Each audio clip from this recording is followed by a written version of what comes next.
भूतबाधा की फक्त भयाची दहशत? हा प्रश्न, ही गोष्ट ऐकल्यानंतर तुमच्या मनामध्ये नक्की पडणार आहे. मग ऐका तर, हा माझा प्रत्यक्षाचा अनुभव.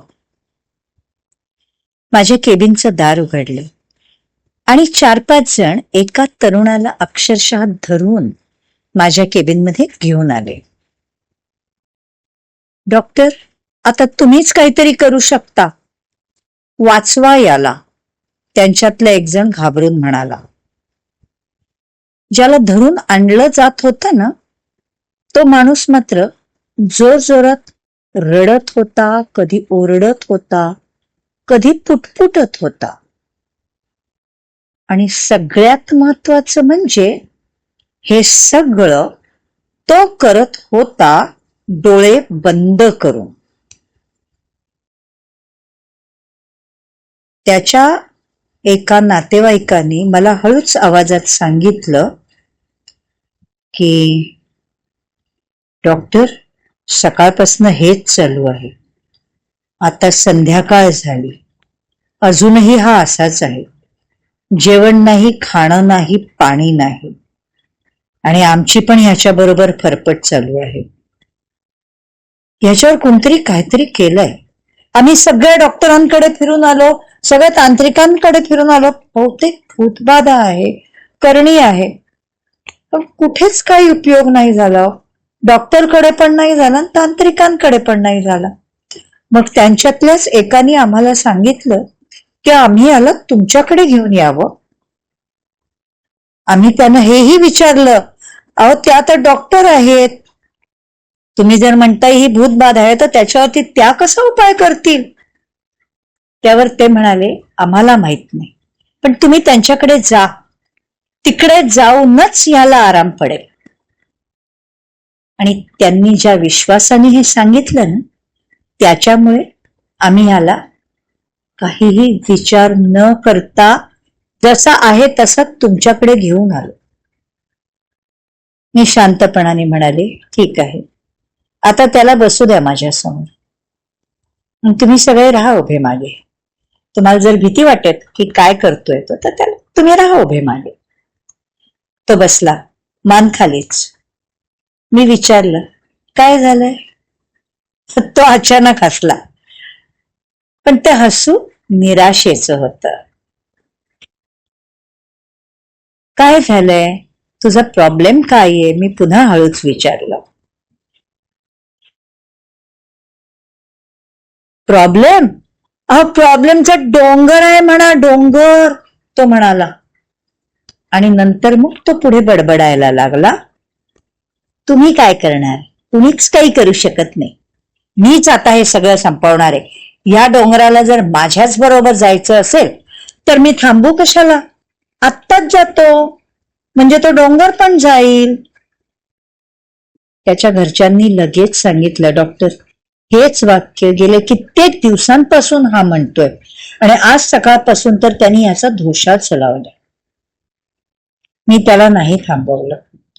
मी फक्त एवढंच म्हणाले, ठीक आहे, जायचं आहे ना, जा, पण एक काम कर, तुझे सगळे प्रश्न एक एक करून आत्ता मला सांग, आणि मग ठरवूया आपण काय करायचं ते. तो बोलायला लागला, व्यवसायातलं नुकसान, कर्ज, घरच्यांच्या अपेक्षा, मुलांचं भविष्य, झोप न लागणं, अपयशाची भीती, लोक काय म्हणतील ही भीती, सगळं बाहेर पडत गेलं. साधारण अर्धा-पाऊण तास तो बोलत राहिला, मी फक्त ऐकत राहिले, एकदाही त्याला अडवलं नाही. नंतर तो बोलून शांत झाला.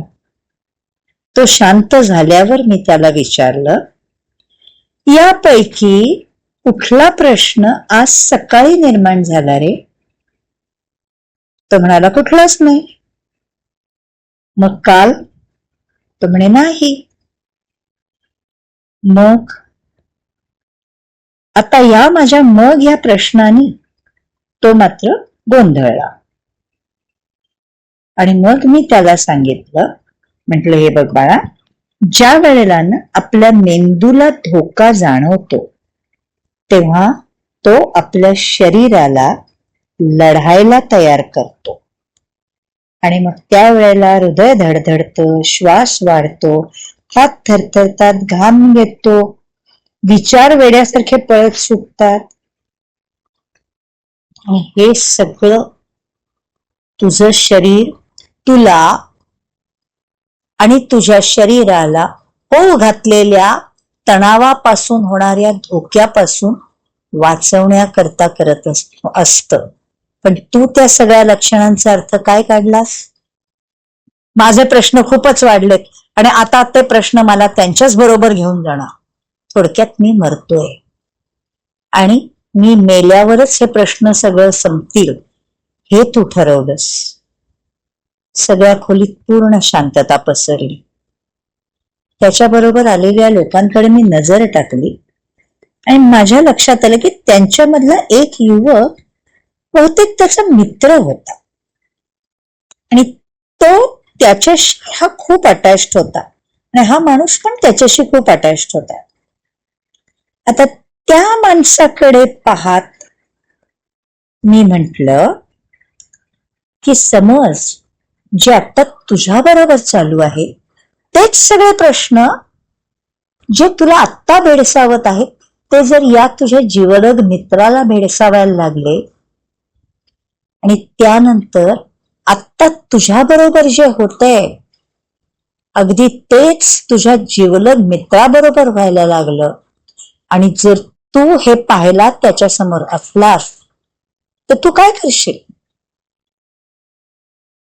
एका क्षणाचाही विचार न करता तो माणूस म्हणाला, मी त्याला सांगेन घाबरू नको, एका वेळी एकच प्रश्न सोडव, सगळं ठीक होईल, खचून जायची अजिबात गरज नाही, आपण सगळे मित्र एकत्र येऊ आणि हे सगळे प्रश्न चुटकीसरशी सोडवून टाकू रे, नको काळजी करूस. इतक्या वेळात माझ्या समोर आल्यापासून सुमारे पाऊण तासात पहिल्यांदी तो माणूस न रडता न ओरडता विश्वासाने 2 वाक्य बोलला होता. म्हणजे उपाय तुला माहिती आहेत? मी विचारलं त्याला.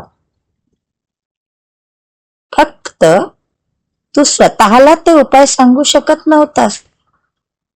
हे जेव्हा मी त्याला म्हंटल तेव्हा त्यांनी पहिल्यांदी माझ्याकडे सरळ बघितलं. त्याच्या चेहऱ्यावरचं भीतीचं सावट कमी व्हायला लागलं होतं. मग मी म्हणाले की तुला भूतबाधा वगैरे काहीही झालेली नाहीये, तुझ्यावर कोणी करणी पण केलेली नाहीये, या असल्या भानगडी इथे नाहीच आहेत, तुला फक्त पॅनिक अटॅक आला होता रे. आणि तो शरीराचा इशारा आहे की तुझ्या विचारांना नवीन दिशा देण्याची वेळ आलेली आहे.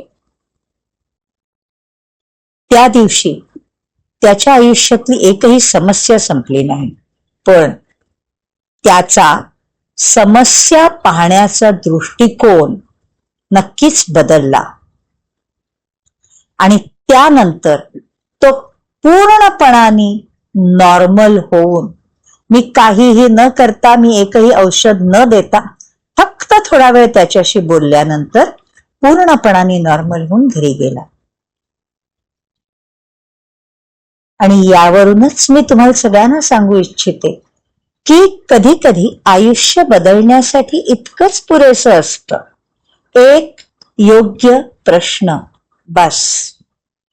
म्हणूनच आपण सर्वांनी एक गोष्ट लक्षात ठेवली पाहिजे, आपल्याकडे अजूनही अनेक मानसिक समस्यांना भूतबाधा, करणी किंवा दैवी शक्तीचं स्वरूप दिलं जातं, पण अनेक वेळेला त्या फक्त तणाव, भीती, पॅनिक अटॅक अशा गोष्टींमुळे किंवा चुकीच्या विचार पद्धतींमुळे निर्माण झालेल्या असतात आणि त्या केवळ मानसिक प्रतिक्रिया असतात, बाकी काही नसतं. म्हणजेच योग्य वेळी योग्य प्रश्न विचारले तर माणसाला उत्तर बाहेरून मिळत नाहीत, ती त्याच्या स्वतःच्या मनातनच बाहेर यायला लागतात. कारण समस्या नेहमी परिस्थितीत नसते.